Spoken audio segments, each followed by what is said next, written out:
স্বাগত ডিবিসি সংবাদে। আপনাদের সাথে আছি আমি আফরিন আনোয়ার। এবারে জানাবো খবরের বিস্তারিত। দেশ সংকটময় সময় পার করছে, তাই প্রতিহিংসা ভুলে সবাইকে এক হয়ে দেশকে এগিয়ে নেওয়ার আহ্বান জানিয়েছেন BNP chairperson Begum Khaleda Zia. London থেকে বিএনপির বর্ধিত সভায় ভার্চুয়ালি যুক্ত হয়ে তিনি বলেন, চিকিৎসার জন্য দেশের বাইরে থাকলেও সবসময় তিনি দেশের মানুষের পাশে আছেন। আগস্টের ফ্যাসিবাদী শাসকদের নির্মম ভয়াবহ দমন নীতির কারণে গণহত্যায় যারা শহীদ হয়েছেন তাদের প্রতি আমি শ্রদ্ধা জানাচ্ছি। যারা আহত হয়েছেন তাদের প্রতি জানাচ্ছি আন্তরিক সমবেদনা। আমি চিকিৎসার কারণে যুক্তরাজ্যে অবস্থান করলেও আমি সব সময় আপনাদের পাশেই আছি। দেশ আজ এক সংকটময় সময় অতিক্রম করছে। আপনাদের এবং ছাত্রদের সমন্বিত আন্দোলনের ফলে ফ্যাসিস্ট শাসকেরা বিদায় নিয়েছে। একটা অন্তর্বর্তীকালীন সরকার গঠিত হয়েছে। তাদের কাছে জনগণের প্রত্যাশা রাষ্ট্র মেরামতের ন্যূনতম সংস্কার দ্রুত সম্পন্ন করে গণতান্ত্রিক ব্যবস্থায় ফিরে যাওয়ার জন্য সকলের কাছে গ্রহণযোগ্য একটি নির্বাচন অনুষ্ঠান সম্পন্ন করা। আমি বিশ্বাস করি আগামী নির্বাচনে সাফল্যের জন্য ঐক্যবদ্ধভাবে কাজ করবেন। এমন কোনো কাজ করবেন না যাতে আপনাদের এতদিনকার সংগ্রাম আত্মত্যাগ বিফলে যায়। তরুণ সমাজ আজ এক ইতিবাচক গণতান্ত্রিক পরিবর্তনের জন্য উন্মুখ হয়ে আছে। এখনো ফ্যাসিস্টদের দোসররা এবং বাংলাদেশের শত্রুরা গণ অভ্যুত্থানের মাধ্যমে প্রাপ্ত অর্জনকে নস্যাৎ করার জন্য গভীর চক্রান্তে লিপ্ত রয়েছে। ইস্পাত কঠিন ঐক্যের মাধ্যমে জনগণকে সঙ্গে নিয়ে এবং চক্রান্তকে ব্যর্থ করে দিতে হবে। গণতান্ত্রিক বাংলাদেশ বিনির্মাণের জন্য আমাদের সকলকে একযোগে কাজ করতে হবে। আসুন জনগণকে সম্পৃক্ত করে বাংলাদেশ জাতীয়তাবাদী দলকে পূর্বের ন্যায় আন্দোলন, সংগ্রাম ও রাষ্ট্র পরিচালনায় নেতৃত্ব প্রদানে আরও ঐক্যবদ্ধ এবং সুসংগতভাবে গড়ে তুলি। প্রতিহিংসা প্রতিশোধ নয়, পারস্পরিক ভালোবাসা ও ভ্রাতৃত্বের মাধ্যমে আমরা সকলে মিলে আমাদের প্রিয় মাতৃভূমিকে বাংলাদেশকে সত্যিকার অর্থেই একটি বাসযোগ্য উন্নত ও গণতান্ত্রিক রাষ্ট্রে পরিণত করি। জাতীয় নির্বাচনের আগে স্থানীয় সরকার নির্বাচন নয়, আবারও দৃঢ় কণ্ঠে জানিয়ে দিলেন বিএনপির ভারপ্রাপ্ত চেয়ারম্যান তারেক রহমান। অভিযোগ করেন সংস্কারের কথা বলে ধূম্রজাল সৃষ্টি করা হচ্ছে। বিএনপির বর্ধিত সভায় লন্ডন থেকে ভার্চুয়ালি যুক্ত হয়ে এসব কথা বলেন তিনি। একই অনুষ্ঠানে দ্রুততম সময়ে নির্বাচন দেওয়ার আহ্বান জানিয়ে দলটির মহাসচিব মির্জা ফখরুল ইসলাম আলমগীর বলেন, নির্বাচনের সুনির্দিষ্ট নির্দেশনা না থাকায় জাতি হতাশ। জাতীয় সংসদ ভবন প্রাঙ্গণের এলইডি হল। ৭ বছর পর বিএনপির বর্ধিত সভা। তৃণমূল থেকে দলের নীতি নির্ধারক সহ ৪,০০০-এর বেশি নেতাকর্মীতে মুখর সমাবেশ। স্বাগত বক্তব্যে বিএনপির মহাসচিব মির্জা ফখরুল ইসলাম আলমগীর দ্রুত সময়ে নির্বাচনের আয়োজনের আহ্বান জানান। আগস্টের পরিবর্তনের পরে ফ্যাসিস্টরা দেশ থেকে পালিয়ে ভারতে রাষ্ট্রে যাওয়ার পরে আমাদের দেশের অবস্থার পরিবর্তন হবে। অতি দ্রুত দেশে জনগণের ভোটাধিকার ফিরিয়ে দেওয়া হবে এবং জনগণ তাদের ভোটাধিকার প্রয়োগ করতে পারবেন। প্রয়োগ করে তারা তাদের প্রতিনিধি নির্বাচিত করতে পারবেন। কিন্তু আমরা দুঃখের সঙ্গে দেখেছি, দেখছি এখনো যতক্ষণ পর্যন্ত সেই লক্ষ্যে আমরা সুস্পষ্ট কোন নির্দেশনা পাচ্ছি না। লন্ডন থেকে ভার্চুয়ালি যুক্ত হন বিএনপির ভারপ্রাপ্ত চেয়ারম্যান তারেক রহমান। অভিযোগ করেন নির্বাচন নিয়ে ধূম্রজাল সৃষ্টি করা হচ্ছে। দেশে একটি অবাধ এবং সুষ্ঠু নির্বাচন অনুষ্ঠানের জন্য নিরপেক্ষতাই হচ্ছে অন্তর্বর্তীকালীন সরকারের সবচেয়ে বড় পুঁজি। কিন্তু সরকারের নিরপেক্ষতা নিয়ে ইতিমধ্যেই জনমনে সন্দেহ সংশয় সৃষ্টি হয়েছে।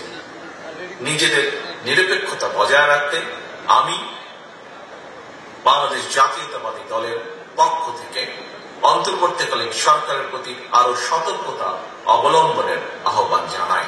সবার আগে জাতীয় নির্বাচন, আবারও জোর দেন তারেক রহমান।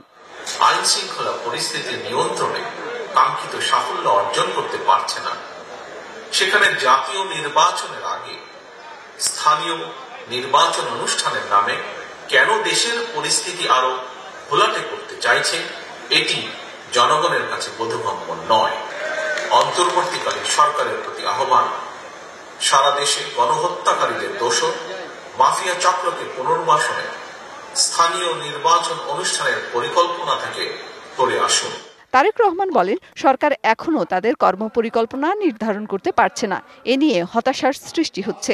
বর্ধিত সভায় বিএনপির কেন্দ্রীয় নেতারা বক্তব্য রাখেন। আজকের এই বর্ধিত সভায় এখানে উপস্থিত মেহের মুনি, ডিবিসি নিউজ, ঢাকা। জাতীয় সংসদ ভবনের এলটি হল প্রাঙ্গণে আছেন সহকর্মী সাব্বির রোজ, সরাসরি সেখান থেকে জানাচ্ছেন আমাদের বিস্তারিত। সাব্বির, একটা দীর্ঘ বিরতির পর বিএনপি চেয়ারপারসন বেগম খালেদা জিয়ার বক্তব্য শুনতে পেরে দলের তৃণমূল পর্যায়ের নেতাকর্মী যারা আছেন তাদের মনোভাব আমাদেরকে জানাবেন। আপনি যেটা বলছিলেন যে দলের চেয়ারপারসন বেগম জিয়ার বক্তব্য শোনার পরে নেতাকর্মীদের মধ্যে আরো সুদৃঢ় একটি বিষয় লক্ষ্য করা গেছে এবং তারা নতুন প্রেরণা নিয়ে বিএনপির যে অবস্থাটি ছিল, যে 16 বছর যে ধরনের আন্দোলন সংগ্রাম এবং জেল জুলুম নির্যাতনের যে বিষয়গুলি ছিল সেইগুলি কাটিয়ে মূলত সাংগঠনিক কার্যক্রমকে বেগবান করার লক্ষ্যে এবং সামনে নির্বাচন, সেই নির্বাচনের কে সামনে রেখে রাজনৈতিক যে কর্মসূচি, সেই কর্মসূচি নির্ধারণ করার লক্ষ্যে মূলত আজকের বর্ধিত সভা। সেই সভায় যখন চেয়ারপারসন কথা বলেছেন, তার বক্তব্যের পরে নেতাকর্মীরা আরো অনুপ্রাণিত হয়েছেন এবং তাদের সাথে আমরা কথা বলেছি। তারা বলেছেন যে আমরা আরো নতুন ভাবে, মানে নতুন উদ্যমে তারা সাংগঠনিক কার্যক্রম অংশগ্রহণ করবেন এবং যে কোনো আন্দোলন সংগ্রামে তারা পথে থাকবেন। আমি যদি আপনাকে বলি যে আজকের অনুষ্ঠান সূচির মূলত 11টায় শুরু হয়। বিএনপির ভারপ্রাপ্ত চেয়ারম্যান তারেক রহমান এটি উদ্বোধন করেন এবং পরবর্তীতে গেল 16 বছরে বিএনপির যত নেতা গুম, খুন বা বিচার বহির্ভূত হত্যার শিকার হয়েছেন তাদের স্মরণে শোকপত্র পাঠ করা হয়। শোকপত্র পাঠের পরে বিএনপি মহাসচিব বক্তব্য রাখেন, তারপরে বিএনপির ভারপ্রাপ্ত চেয়ারম্যান বক্তব্য রাখেন, তারপরেই বিএনপি চেয়ারপারসন বক্তব্য রাখেন। বিএনপি কেন্দ্রীয় নেতারা যেটি বলছেন মূলত সংস্কার এবং স্থানীয় সরকার নির্বাচনের ইস্যুটি এখানে এসেছে এবং তারা বিএনপি সবসময় বলে আসছে যে তারা স্থানীয় সরকার নির্বাচন চান না, জাতীয় সরকার নির্বাচন চান। স্থানীয় সরকার নির্বাচনে একটি ধূম্রজাল তৈরি করা হচ্ছে কিনা বা সংস্কারের পাশাপাশি স্থানীয় সরকার নির্বাচন, এই দুইয়ের মধ্যে জনগণের কাছে কোনো ধূম্রজাল তৈরি করা হচ্ছে কিনা সেই ধরনের কথাও কিন্তু বিএনপির ভারপ্রাপ্ত চেয়ারম্যান বলেছেন। এবং বিএনপি চেয়ারপারসন যেটি বলেছেন যে দেশের এই পরিস্থিতিতে আপনি জানেন যে আইন শৃঙ্খলা পরিস্থিতির অবনতি এবং যে ধরনের বিষয় রয়েছে অন্তর্বর্তী সরকারের পক্ষ থেকে, সেই অবস্থাতে কোনোভাবেই এমন কোনো কাজ করা যাবে না যে কাজে গেল 16 বছরের যে আন্দোলন সংগ্রামের যে ত্যাগ, সেই ত্যাগ নষ্ট হয়। তারপরেই তিনি বলেছেন যে সকল নেতাকর্মী ঐক্যবদ্ধ থেকে, এখন সুসংগত ঐক্যবদ্ধ থেকে সাংগঠনিক কার্যক্রমকে বেগবান করে এগিয়ে নিয়ে যাওয়ার তিনি প্রস্তাব বা আহ্বান জানিয়েছেন এবং অন্তর্বর্তী সরকারের কাছে তিনি আহ্বান জানিয়েছেন বা তিনি বলেছেন যে ন্যূনতম সংস্কার শেষে নির্বাচনের পথে যাবে দেশ। তো এই কেন্দ্রীয় নেতারা এইসবে বলছেন, আর তৃণমূলের নেতারা নির্বাচনী রোডম্যাপের বা নির্বাচনের তারিখের বিষয়টি রয়েছে সেটি নিয়ে প্রত্যাশা করছেন যে অন্তর্বর্তী সরকার দ্রুতই নির্বাচনে একটি রোডম্যাপ ঘোষণা করবেন বা তারিখ ঘোষণা করবেন। সর্বোপরি এই ছিল এখানকার বর্ধিত সভা থেকে। সাব্বির, আপনাকে অসংখ্য ধন্যবাদ। নতুন রাজনৈতিক দলে থাকছে না আলোচনায় থাকা ছাত্র শিবিরের সাবেক নেতা আলী আহসান জোনায়েদ ও রাফে সালমান রিফাত। নতুন এই দলের আহ্বায়ক এবং সদস্য সচিব হচ্ছেন নাহিদ ইসলাম এবং আক্তার হোসেন। অন্যদিকে বেসরকারি বিশ্ববিদ্যালয়ের প্রতিনিধিরা এই দল গঠনের বিপক্ষে অবস্থান নিয়েছে। জুলাই অভ্যুত্থানের নেতৃত্ব দেয়া বৈষম্য বিরোধী ছাত্র আন্দোলনে ও জাতীয় নাগরিক কমিটির সমন্বয়ে গঠন হতে যাওয়া নতুন দল শুরুতেই কিছুটা সংকটে পড়ে এর নেতৃত্বের প্রশ্নে। দলীয় পদ পদবি নিয়ে দ্বিধাবিভক্তি তৈরি হয়। এ নিয়ে গত কয়েকদিনে নানা আলোচনা ও বিতর্কের পরেও সংকট যে কাটেনি তা আবার স্পষ্ট হয়েছে ইসলামী ছাত্র শিবিরের সাবেক নেতা আলী আহসান জুনায়েদ ও রাফে সালমান রিফাতের ফেসবুক পোস্টে। কয়েকদিন থেকে আলোচনায় ছিল আলী আহসান জুনায়েদকে এ দলের যুগ্ম আহ্বায়ক করার। রাফে সালমানকেও গুরুত্বপূর্ণ পদে রাখার গুঞ্জন ছিল। এমন প্রেক্ষাপটে আলী আহসান জুনায়েদ ফেসবুকে এক পোস্টে জানান ২৮ ফেব্রুয়ারি যে নতুন রাজনৈতিক দল আসছে তাতে তিনি থাকছেন না। জুনায়েদের পোস্টটি শেয়ার করে রাফি সালমানও লিখেছেন তিনিও এ দলে থাকছে না। নাগরিক কমিটির মুখপাত্র জানালেন যারা দায়িত্ব পালন করতে পারবে দলের নেতৃত্বে থাকবে তারাই। বেশ কিছু পেয়েছি, আমাদের নেতৃত্ব পেয়েছি, অনেকগুলো তরুণ নেতৃত্ব আমরা পেয়েছি। এদের মধ্যে যে কেউই আসলে ক্যাপেবল হয়ে উঠবে একটা রাজনৈতিক দলের প্রধান হয়ে ওঠা বা দায়িত্বশীল পদে থাকা। মূলত আমরা তো আসলে ক্ষমতা কেন্দ্রিক রাজনৈতিক দলকে আমরা এইভাবে দেখি না, আমরা আসলে দায়িত্ব কেন্দ্রিক দেখি। যারা আসলে দায়িত্বগুলো পালন করতে পারবেন তাদেরকে আমরা রাজনৈতিক দলে দায়িত্বশীল অবস্থায় দেখতে পাবো, সেটাই বরঞ্চ স্বাভাবিক। এদিকে নতুন রাজনৈতিক দল গঠন নিয়ে প্রশ্ন তুলছেন বৈষম্য বিরোধী ছাত্র আন্দোলনের বেসরকারি বিশ্ববিদ্যালয়ের নেতৃত্ব দেওয়া সমন্বয়করা। যে আমাদের রক্তের পরে যে স্বাধীনতা আসছে, আমরা চাই বাংলাদেশের নতুন রাজনৈতিক বন্দোবস্ত হোক, যেখানে রাজনৈতিক দলের ইনকামের সোর্স, পাওয়ার অ্যাক্সেসের জায়গা সবকিছু একদম স্বচ্ছ ওপেন থাকবে। কিন্তু যা করতেছে নাইট বেরা বা যেভাবে করতেছে এটা কোনোভাবেই একদম সুষ্ঠু ধারায় হচ্ছে না। দেশের সংস্কারের বদলে রাজনীতিতে নতুন দল গঠন করলে ছাত্ররা জাতির প্রত্যাশা কতটুকু পূরণ করতে পারবে তা নিয়ে প্রশ্ন তোলেন বেসরকারি বিশ্ববিদ্যালয়ের সমন্বয়করা। নূপুর মাহমুদ, ডিবিসি নিউজ, ঢাকা। পট পরিবর্তনের পর পাল্টে গেছে ছাত্র রাজনীতির দৃশ্যপট। রাজশাহী বিশ্ববিদ্যালয়ে এখন সক্রিয় নিপীড়নের শিকার ছাত্র সংগঠনগুলোর নেতাকর্মীরা। তাদের দাবি দ্রুত রাকসু নির্বাচনের মাধ্যমে ক্যাম্পাসে গণতান্ত্রিক পরিবেশ ফিরিয়ে আনার। যদিও বৈষম্য বিরোধী ছাত্র আন্দোলনের সমন্বয়করা এখন বেশ ছন্নছাড়া। সমন্বয়কদের বড় অংশকে নিজেদের বলে দাবি ইসলামী ছাত্র শিবিরের। আর দলীয় কার্যক্রমে বাধার অভিযোগ এনেছে ছাত্রদল। জুলাই আন্দোলনের অন্যতম দাবি ছিল ক্যাম্পাসে লেজুরভিত্তিক ছাত্র রাজনীতি বন্ধ করার। আওয়ামী লীগ সরকারের পতনের পর পাল্টেছে দৃশ্যপট। রাজশাহী বিশ্ববিদ্যালয়ে নতুন আঙ্গিকে মাঠে নিষ্ক্রিয় থাকা সংগঠনগুলো। তবে সরকার পতনে নেতৃত্ব দেয়া বৈষম্য বিরোধী ছাত্র আন্দোলনের সমন্বয়করা এখন বেশ ছন্নছাড়া। অনেকেই ব্যস্ত নিজ নিজ সংগঠনের কাজে। আন্দোলনের সর্বোচ্চ অংশগ্রহণ ছিল সাধারণ শিক্ষার্থীদের। তাদের অনেকে ফিরেছেন একাডেমিক কার্যক্রমে। ছাত্র রাজনীতির প্রতি এখনও বিমুখ তারা।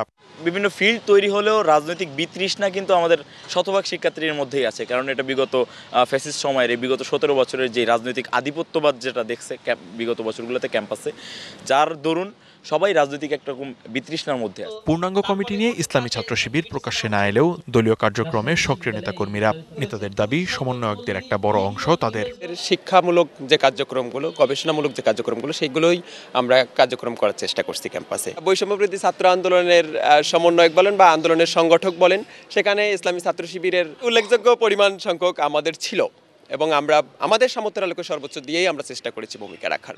আর অছাত্রদের নেতৃত্বে মেয়াদ উত্তীর্ণ কমিটি দিয়ে কার্যক্রম চালাচ্ছে ছাত্রদল। আছে দলীয় কর্মসূচিতে বহিরাগতদের আনার অভিযোগও। যদিও সংগঠনটির নেতারা বলছেন দলীয় কার্যক্রমে বাধার সম্মুখীন তারা। আমরা 5 আগস্টের পর দেখছি যে আমরা বাংলাদেশ জাতীয়তাবাদী ছাত্রদল আমরা একটা বইয়ের মোড়ক উন্মোচন করতে গেছিলাম। সেই বইয়ের মোড়ক উন্মোচন করতে আমাদেরকে বিশ্ববিদ্যালয় প্রশাসন অনুমতি দেয়নি। বর্তমান বিশ্ববিদ্যালয় প্রশাসন আমাদেরকে কূটকৌশলের মাধ্যমে আমাদের স্বাভাবিক রাজনৈতিক কার্যক্রম করতে বাধা প্রদান করে। সক্রিয় বাম সংগঠনগুলো দ্রুত রাষ্ট্র নির্বাচনের দাবি তাদের। আমাদের দীর্ঘদিনের একটা আন্দোলনের ফলেই কিন্তু রাকসু দেওয়ার মতো একটা পরিস্থিতি সৃষ্টি হয়েছে। সে জায়গা থেকে রাকসুটা অবশ্যই একটা সুখবর, কিন্তু এই ক্ষেত্রে প্রাথমিক কিছু কাজ আছে, যেমন একটা লেভেল প্লেইং ফিল্ড কিন্তু দরকার। আর উপাচার্য জানালেন সাধারণ শিক্ষার্থীদের মতামতকে গুরুত্ব দিয়ে শিগগিরই রাষ্ট্র নির্বাচনের রোডম্যাপ ঘোষণার কথা। কোনো একটা পার্টিকুলার দল কি চায় না চায় তার চেয়ে অনেক বেশি গুরুত্বপূর্ণ হচ্ছে যে আমার মেজরিটি স্টুডেন্টস তারা কি চায়, তারা রাষ্ট্র নির্বাচন চায়। এই একটা রোডম্যাপ আমরা সবার সামনে উপস্থাপন করতে চাই। সবার সহযোগিতা নিয়ে আমরা কাজ শুরু করতে চাই আর কি। ক্যাম্পাসে টেন্ডারবাজি, চাঁদাবাজি, সিট বাণিজ্য, আধিপত্য বিস্তার ও সহিংসতা থেকে বেরিয়ে গণতান্ত্রিক পরিবেশে ছাত্র রাজনীতি চর্চার আহ্বান সাধারণ শিক্ষার্থীদের। DBC news desk. রোহিঙ্গা সংকট নিয়ে মিয়ানমারের সাথে কথা বলে সংকট সমাধানের দিকগুলো খুঁজে বের করতে হবে, এমন মন্তব্য করেছেন জাতিসংঘের শরণার্থী বিষয়ক হাই কমিশনার ফিলিপো গ্র্যান্ডি। 3 দিনের ঢাকা সফরে পররাষ্ট্র উপদেষ্টার সাথে সাক্ষাৎ শেষে তিনি একথা বলেন। সকালে পররাষ্ট্র মন্ত্রণালয়ে উপদেষ্টা তৌহিদ হোসেনের সাথে সাক্ষাৎ করতে আসেন ফিলিপো গ্র্যান্ডি। রোহিঙ্গা সংকট এবং তাদের প্রত্যাবাসন ও রোহিঙ্গাদের জন্য আন্তর্জাতিক মানবিক সহায়তা অব্যাহত রাখা নিয়ে কথা হয়েছে বলে জানান তিনি। রোহিঙ্গা সংকট নিয়ে চলতি বছরে আন্তর্জাতিক সম্মেলন আয়োজনে জাতিসংঘ কি ভূমিকা পালন করবে তাও জানানো হয়েছে বাংলাদেশকে, জানান ফিলিপো গ্র্যান্ডি।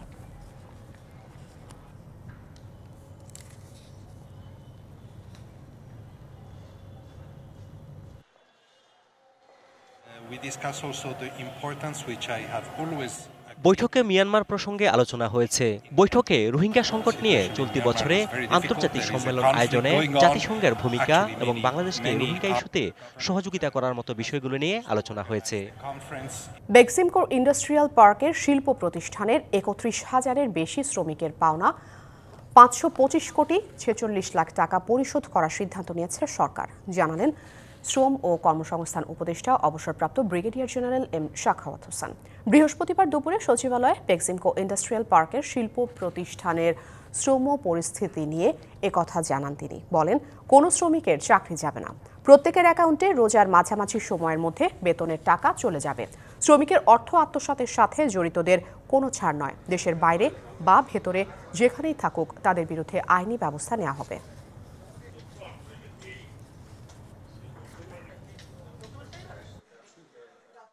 ফেব্রুয়ারি 2025 পর্যন্ত বেক্সিমকো ইন্ডাস্ট্রিয়াল পার্কের লে অফকৃত 14টি প্রতিষ্ঠান বন্ধের জন্য 1565 জন কর্মকর্তার পাওনা বাবদ মোট 525 কোটি 46 লক্ষ টাকা প্রয়োজন আমরা জোগাড় করতে পেরেছি। জনতা ব্যাংক সহ বিভিন্ন ব্যাংক হতে ঋণ প্রদানের দায়ে, যেটা আগে বলেছে, জড়িত প্রত্যেককে আইনের আওতায় আনা হবে। দেশের প্রয়োজনে স্বতঃস্ফূর্তভাবে দায়িত্ব পালন করবে সেনা সদস্যরা, প্রয়োজনে নিজেদের জীবন উৎসর্গ করতেও প্রস্তুত থাকবে, জানালেন সেনাবাহিনী প্রধান জেনারেল ওয়াকারুজ্জামান। সকালে রাজশাহী সেনানিবাসে শহীদ কর্নেল আনিস প্যারেড গ্রাউন্ডে বাংলাদেশ ইনফ্যান্ট্রি রেজিমেন্টাল সেন্টারে 7ম কর্নেল অফ দ্য রেজিমেন্ট হিসেবে অভিষিক্ত অনুষ্ঠানে তিনি একথা বলেন। এর আগে 7ম কর্নেল অফ দ্য রেজিমেন্ট হিসেবে অভিষিক্ত হন সেনাবাহিনী প্রধান জেনারেল ওয়াকারুজ্জামান। সকালে রাজশাহী সেনানিবাসের শহীদ কর্নেল আনিস প্যারেড গ্রাউন্ডে পৌঁছালে তাকে সামরিক রীতি অনুযায়ী অভিবাদন জানানো হয়। একটি চৌকস দল গার্ড অফ অনার প্রদান করেন। এরপর সেনাবাহিনী প্রধানকে কর্নেল র্যাঙ্ক ব্যাচ পরিয়ে দেওয়া হয়। অনুষ্ঠান শেষে সেনাবাহিনী প্রধান রেজিমেন্টের উন্নয়ন, পেশাগত দক্ষতা বৃদ্ধি ও দেশে বিদেশে পরিচালিত কার্যক্রমের বিষয়ে মত বিনিময় করেন। কর্নেল অফ দ্য রেজিমেন্ট হিসাবে আমি বাংলাদেশ ইনফ্যান্ট্রি রেজিমেন্টের প্রত্যেকটি সদস্যকে পেশাদার ও সুপ্রশিক্ষিত হিসাবে গড়ে তুলতে সর্বদা বদ্ধপরিকর। ইনফ্যান্ট্রি রেজিমেন্টের প্রতিটি সদস্য তাদের উপর অর্পিত দায়িত্ব সর্বোচ্চ শৃঙ্খলা এবং পেশাদারিত্বের সাথে পালন করবে। স্বামী স্ত্রী মিলে সারা দেশে গড়েছেন শিশু অপহরণ ও বিক্রির সিন্ডিকেট। বিভিন্ন মেডিকেল, রেল ও বাস স্ট্যান্ড ঘুরে শিশু পেলেই অভিভাবকদের ফাঁদে ফেলে ছিনতাই করে লাখ টাকায় বিক্রি করেন তারা। সম্প্রতি চট্টগ্রাম রেল স্টেশন থেকে 1.5 বছর বয়সী এক শিশুর অপহরণের রহস্য উদ্ঘাটন করতে গিয়ে এই চক্রের সন্ধান পায় র্যাব। গ্রেপ্তার হয় চক্রের হোতা দুলাল সহ 2 জন। 7 দিন পর ব্রাহ্মণবাড়িয়া থেকে উদ্ধার হয়েছে শিশুটিও। অনেক খোঁজাখুঁজি করছি, সারা দুনিয়া নতুন ব্রিজ নিউ মার্কেট সব জায়গায় করছি, আমার ছেলের পাইনি। 7 দিন পর বাবা ইলিয়াস আর মা ফাতেমা আক্তারের কোলে শিশু রাব্বি। বুকের ধনকে ফিরে পেয়ে কান্না যেন থামে না তাদের। সন্তানকে বুকে নিয়ে আবেগে আপ্লুত এই দম্পতি। আগে তো অনেক খারাপ লাগছে, আমার ছেলে মেয়ে হয়ে গেছে। এখন তো মানে অনেক আনন্দ লাগতেছে, না থাকলে আমার ছেলেকে বেতন না। গেল 17 ফেব্রুয়ারি নেত্রকোনা যাওয়ার জন্য শিশু রাব্বিকে নিয়ে চট্টগ্রাম রেল স্টেশনে যান ফাতেমা আক্তার। স্টেশনে তাদের টার্গেট করে শিশু অপহরণ ও বিক্রির সিন্ডিকেটের হোতা দুলাল মিয়া। সেখান থেকে পরবর্তী ট্রেনে তাদের তুলে দেওয়ার কথা বলে বাকুলিয়া এলাকার একটি বাসায় নিয়ে যায়। পরে শিশুটিকে ব্রাহ্মণবাড়িয়ার একটি পরিবারের কাছে 1 লাখ টাকায় বিক্রি করে দুলাল। গ্রেফতারের পরে আমরা জিজ্ঞাসাবাদে জানতে পারি যে সে এই বাচ্চাটিকে প্রবাসী একজনের নিকট 1 লক্ষ টাকার বিনিময়ে বিক্রি করে দেয়, যার অবস্থান ব্রাহ্মণবাড়িয়াতে। গত মাসেই তারা আরেকটি বাচ্চা সারামণি নামে আরেকটি বাচ্চাকে কিশোরগঞ্জ থানা হতে তারা এরকম চুরি করার পরে তাকে বিক্রি করে দেয়।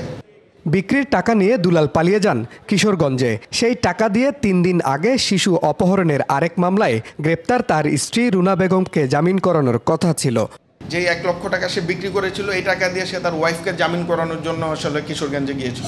হাজব্যান্ড এবং ওয়াইফ দুজনেই আসলে একটি গ্রুপ এবং তাদের সাথে বাকি সোশ্যাল মিডিয়ার মাধ্যমে অন্যরা কানেক্টেড। র্যাব বলছে গ্রেপ্তার দুলাল মিয়া তার স্ত্রী মিলে গড়েছেন এই চক্র।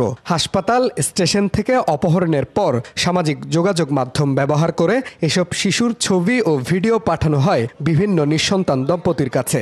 বিক্রি করা হয় কয়েক লাখ টাকায়। Mujibul Haque, DBC news, Chittagong. দ্বিতীয় মেয়াদে প্রথম মন্ত্রিসভা বৈঠকে ইউরোপীয় ইউনিয়ন থেকে আমদানি করা পণ্যে 25% শুল্ক আরোপের ঘোষণা দিলেন প্রেসিডেন্ট ডোনাল্ড ট্রাম্প। বৈঠকে বিভিন্ন ফেডারেল সংস্থার কর্মীদের ছাঁটাইয়ের ঘোষণা দেন ইলন মাস্ক। সেই সাথে সরকারি ব্যয় হ্রাসে মার্কিন প্রশাসনকে আরও আগ্রাসী হতে ও অন্যান্য দেশের সাথে বাণিজ্য ঘাটতি কমানোর প্রস্তাবও দেন তিনি। যুক্তরাষ্ট্রের প্রেসিডেন্ট হিসেবে ডোনাল্ড ট্রাম্পের দায়িত্ব নেওয়ার 1 মাসেরও বেশি সময় পেরিয়েছে। ট্রাম্পের মনোনয়ন দেয়া বেশিরভাগ মন্ত্রী এরই মধ্যে অনুমোদন পেয়েছে কংগ্রেসেরও। এবার প্রথমবারের মতো মন্ত্রিসভা বৈঠক অনুষ্ঠিত হলো। বৈঠকে ইউরোপীয় ইউনিয়নের পণ্য আমদানিতে শুল্ক আরোপের হুঁশিয়ারি দেন প্রেসিডেন্ট ট্রাম্প। মার্কিন অর্থনীতিকে ভাঙতেই জোটটি গঠন করা হয়েছিল বলে অভিযোগ করেন তিনি। শিগগিরই ইউর ওপর শুল্কের ঘোষণা আসতে পারে। মূলত বিভিন্ন ধরনের যানবাহনের আমদানি নিয়ন্ত্রণে আরোপ করা হবে এসব শুল্ক। এছাড়া প্রস্তাবিত গোল্ড কার্ড ভিসা যুক্তরাষ্ট্রের ঋণ পরিশোধে সহায়তা করবে এবং শীর্ষস্থানীয় প্রতিষ্ঠানগুলোতে বিদেশি কর্মীরা আকৃষ্ট হবে বলে দাবি করেন ট্রাম্প। 2 সপ্তাহ পর থেকে এই ভিসা দেয়া শুরু হতে পারে বলে জানানো হয়। ইউক্রেনের বিরল খনিজ নিয়ে চুক্তির বিষয়ে আলোচনা করতে আগামী শুক্রবার ইউক্রেনের প্রেসিডেন্ট ভলোদিমির জেলেনস্কি যুক্তরাষ্ট্র সফরে যাচ্ছেন বলেও নিশ্চিত করেন ট্রাম্প। মন্ত্রিসভা বৈঠকে উপস্থিত ছিলেন সরকারি কর্মদক্ষতা বিভাগের প্রধান, ট্রাম্পের ঘনিষ্ঠ বন্ধু এবং ধনকুবের ইলন মাস্কও। অপচয় এড়াতে কর্মী ছাঁটাই ও বাজেট হ্রাসের প্রস্তাব দেন তিনি। অন্যান্য দেশের সাথে বাণিজ্য ঘাটতি কমাতে মার্কিন প্রশাসনকে আরও আগ্রাসী হওয়ার প্রস্তাবও দেন তিনি।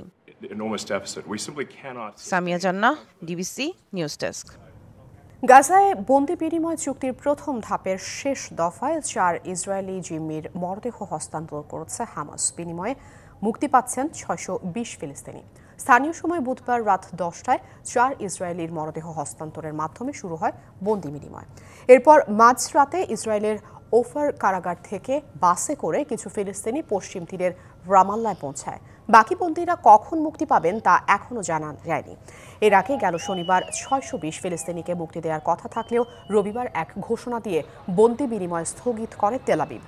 এদিকে গাজা নিয়ে ভবিষ্যৎ সিদ্ধান্ত ইসরায়েলকেই নিতে হবে বলে জানিয়েছেন মার্কিন প্রেসিডেন্ট ডোনাল্ড ট্রাম্প। বৃষ্টির কারণে বিলম্ব হচ্ছে বাংলাদেশ পাকিস্তানের টস। রাওয়ালপিন্ডিতে বৃষ্টির কারণে গতকালও পণ্ড হয়েছে বাংলাদেশের অনুশীলন।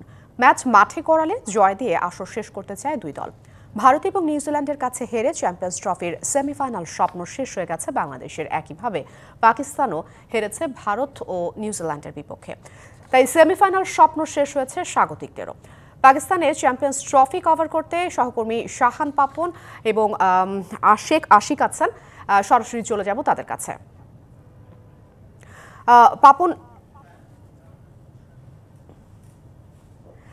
পাপন এবং আশিক, আপনাদের দেখে খুবই ভালো লাগছে। আপনারা আছেন রাওয়ালপিন্ডিতে সংবাদ সংগ্রহ করতে। গতকাল বৃষ্টির কারণে অনুশীলনে নামতে পারেনি বাংলাদেশ দল। আজকে আবহাওয়া কেমন দেখছেন? যেহেতু পাপন গতকাল জানিয়েছিল যে আজকে 70% বৃষ্টির সম্ভাবনা আছে রাওয়ালপিন্ডিতে। বৃষ্টি বাগড়ায় আসলে খেলা কতটুকু গড়াবে এবং ফলাফল কি আসতে পারে? বৃষ্টির কথা বলছিলেন এবং আবহাওয়ার কথা বলছিলেন। আবহাওয়ার অবস্থা খুবই খারাপ। এই মুহূর্তে আমরা স্টেডিয়ামের গেটে দাঁড়িয়ে আছি। আমাদের মাথায় গুড়ি গুড়ি বৃষ্টি পড়ছে এবং বৃষ্টির কারণে আসলে অবস্থা খুবই খারাপ এবং ম্যাচের যে অবস্থার মধ্যে আমরা আসলে আছি, ম্যাচ শুরু হওয়ার সম্ভাবনা খুবই কম। কারণ দেখেন যে এখানে যে অবস্থা তাতে হচ্ছে বৃষ্টি হচ্ছে, গুড়ি গুড়ি করে বৃষ্টি পড়ছে এবং মাঠের ড্রেনেজ সিস্টেমও আমাদের কাছে মনে হয়েছে যে খুব বেশি ভালো না। কারণ এখানে আমরা সাউথ আফ্রিকা অস্ট্রেলিয়া ম্যাচ দেখেছি, যে ম্যাচে দেখেছি যে খুব বেশি বৃষ্টি না হওয়ার পরেও কিন্তু সেই ম্যাচটা গড়ানো সম্ভব হয়নি, যে কারণে সংখ্যাটা আরো বেশি জোরালো হচ্ছে। আমরা সহকর্মী শাহান বাবনের কাছ থেকে একটু কন্ডিশন জানতে চাই। শাহান বাবন, আসলে আপনি যে কথাটা বলছিলেন যে আমরা গত ম্যাচে দেখেছি সাউথ আফ্রিকা ভার্সেস অস্ট্রেলিয়া যে ম্যাচটা ছিল, সেই ম্যাচে আমরা যেটা দেখলাম যে ম্যাচ 1 ঘন্টা অন্তত ঘন্টা খানেক আগেই ম্যাচ পরিত্যক্ত ঘোষণা করা হয়েছিল। কারণ একটাই, সেটা হচ্ছে যে মাঠের পরিস্থিতি ভালো ছিল, যদিও বৃষ্টি তখন থেমে গিয়েছিল। অস্ট্রেলিয়া সাউথ আফ্রিকা ম্যাচের কথা বলছিলাম। কারণ হিসেবে যেটা আমরা পরে নির্ণয় করলাম যে ড্রেনেজ ব্যবস্থা অতটা ভালো না, যতটা ভালো হলে অন্তত 1 ঘন্টা পরিচর্যায় মাঠ খেলার উপযোগী করে তোলা যায়। তো সেই বিবেচনা থেকে যদি বলি যে আজকে এই অবস্থা যদি বিরাজ করে, তাহলে কিন্তু কোনোভাবেই খেলা বোধহয় মাঠে গড়াবে না। এখনো পর্যন্ত সেটাই কিন্তু মনে হয়েছে। সকালবেলা আমরা যেটা দেখেছিলাম যে 1 ঘন্টা বৃষ্টির পর সেটা থেমে গিয়েছিল এবং বেশ একটা ভালো পরিস্থিতির সৃষ্টি হয়েছিল। আকাশে মেঘ ছিল, কিন্তু কিছুক্ষণ আগে থেকে বৃষ্টিটা বেশ ভালোভাবেই পড়তে শুরু করলো, যদিও এখন একটু কমেছে। তবে আকাশের পরিস্থিতি যেটা বলছে, এই অবস্থা থাকলে খেলা আসলে মাঠে গড়ানো কোনোভাবেই সম্ভব নয়। আসলে এখানকার পরিস্থিতি এমন, দেখা যাক শেষ পর্যন্ত আসলে বাংলাদেশের অবস্থা কি হয়, খেলা গড়ায় কিনা। গড়ালে অন্তত, না হলে বাংলাদেশ 1 পয়েন্ট পাবে, আর গড়ালে হয়তো রেজাল্ট যে কোনো একটা চলে আসবে। আশিক এবং পাপন, নিশ্চয়ই আপনাদের মাধ্যমে পরবর্তীতে আরো বিস্তারিত জানতে পারবো। সেই পর্যন্ত সাথেই থাকুন। ডিবিসি সংবাদে এই ছিল এখনকার মতো। ডিবিসি নিউজের সংবাদগুলো পড়তে ভিজিট করুন ডিবিসি নিউজ.টিভি, ভিজিট করুন ডিবিসি নিউজের ফেসবুক পেজ এবং ইউটিউব চ্যানেল। সঙ্গে থাকুন।